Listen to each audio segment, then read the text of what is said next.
গণ অধিকার পরিষদের পূর্ব ঘোষিত একটি কর্মসূচি ছিল আজকে কেন্দ্রীয় কার্যালয় গণ অধিকার পরিষদের আলরাজি কমপ্লেক্সের সামনে থেকে স্বৈরাচারের দোসর এবং স্বৈরাচারের অংশীদার জাতীয় পার্টিকে নিষিদ্ধ ও স্বৈরাচারের বিচারের দাবিতে গণ অধিকার পরিষদ কর্তৃক আয়োজিত মানববন্ধন বিক্ষোভ সমাবেশ পরবর্তী মিছিল নিয়ে গণ অধিকার পরিষদের নেতৃত্ববৃন্দ বিকেল 4টার দিকে জাতীয় পার্টির কেন্দ্রীয় কার্যালয়ের সামনে দিয়ে যখন মিছিল নিয়ে তারা এগিয়ে যাচ্ছে, ঠিক তখনই পিছন থেকে জাতীয় পার্টির নেতাকর্মীরা যারা স্বৈরাচারকে প্রশ্রয় দিয়েছে, স্বৈরাচার বানিয়েছে, তারা গণ অধিকার পরিষদের মিছিলের পিছন দিক দিয়ে হঠাৎ আক্রমণ করে।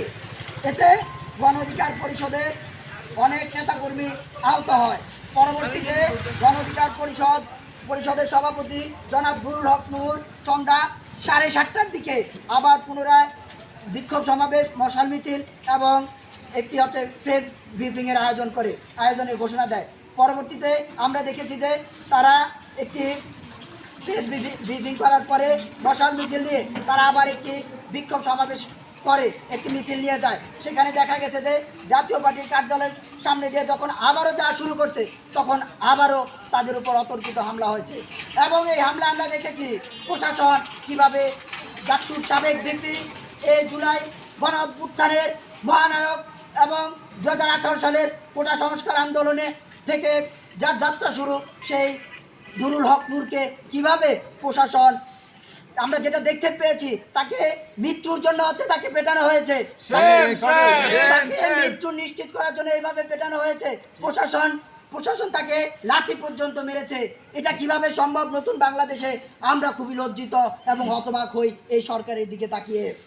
আমরা আজকে থেকে বলতে চাই, আর যখন আমরা দেখেছি যে গোপালগঞ্জে তাও বিপ্লবীদের উপর যখন হামলা হয়, তখন প্রশাসন কি করেছিল?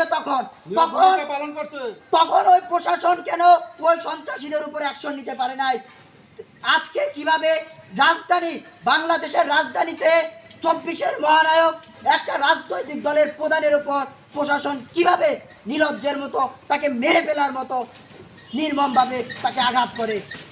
প্রিয় ভাইরা, আমরা স্পষ্টভাবে বলে দিতে চাই সরকারকে, এই সরকার যে খেলা শুরু করেছে সেই খেলা খুবই ভয়ঙ্কর হবে। সেই খেলা ভয়ঙ্কর হবে, কিন্তু এই খেলায় বাংলাদেশের জনগণ আবার জয়ী হবে এবং বাংলাদেশের সরকার, এই জনগণের সরকার পুনঃপ্রতিষ্ঠিত হবে। আমরা যে অঙ্গীকার নিয়ে একটা গণ অভ্যুত্থান করেছি, সেই গণ অভ্যুত্থান